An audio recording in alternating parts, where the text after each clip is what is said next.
Dharmapuri Don Bosco கல்லூரியில் 17ஆம் ஆண்டு விளையாட்டு விழா.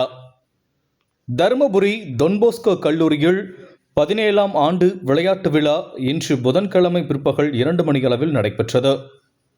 கல்லூரி முதல்வர் முனைவர் கே. ஆனந்த் அவர்கள் வரவேற்புரை வழங்கினார். இவ்விழாவிற்கு கல்லூரி செயலரும் இல்ல தந்தையும் ஆகிய முனைவர் ராபர்ட் ரமேஷ் பாபு தலைமை வகித்தார். விழாவின் தொடக்க நிகழ்வில் சிறப்பு விருந்தினராக திருக்கழுக்குன்றம் டொன்போஸ்கோ தொழில்நுட்ப கல்லூரியின் செயலர் அருட்தந்தை முனைவர் சி.எம். வர்கீஸ் அவர்கள் கலந்து கொண்டு தேசிய கொடியை ஏற்றி வைத்து விழாவை தொடங்கி வைத்து உரையாற்றினார். அதில் அவர் பேசும்போது, மாணவ மாணவியர்கள் தாம் கற்கும் கல்வியோடு உடலினை உறுதி செய்யும் விளையாட்டிலும் தம் திறமைகளை வெளிப்படுத்துவதன் மூலம் நல்லதொரு சமூகத்தை உருவாக்கவும் முடியும் என தெரிவித்தார்.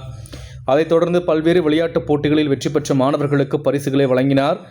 இந்த விழாவில் கௌரவ அழைப்பாளர்களாக முக்கல் நாயக்கன்பட்டி மேல்நிலைப்பள்ளி தலைமை ஆசிரியை திருமதி சாந்தி, முதுகலை பட்டதாரி ஆசிரியர் திரு இறுதிராஜ், கல்லூரி மேனாள் மாணவர்கள், பாலக்கோடு காவலர் திரு சரவணன், அகில இந்திய வானொலி நிகழ்ச்சி தொகுப்பாளர் திரு ஸ்டீஃபன் ராஜ், பெங்களூர் மனிதவள மேம்பாட்டு நெறியாளர் திரு சார்லஸ் சேவியர் ஆகியோர் வரவேற்கப்பட்டு கௌரவிக்கப்பட்டனர். இந்த நிகழ்ச்சியில் உடற்கல்வி இயக்குனர் சேவியர் டென்னிஸ் ஒலிம்பிக் தீபத்தை ஏற்றி வைத்தார். தொடர்ந்து மாணவ மாணவிகளுக்கான விளையாட்டுப் போட்டிகள் மற்றும் பேராசிரியர்களுக்கான பல்வேறு போட்டிகள் நடைபெற்றது. இப்போட்டிகளில் மாணவ மாணவிகளின் ஆளுமை திறன்களை வளர்க்கும் விதத்தில் அமைந்த விழாவினை துணை முதல்வர் அருட்தந்தை தாமஸ் அவர்கள் ஒருங்கிணைத்தார்.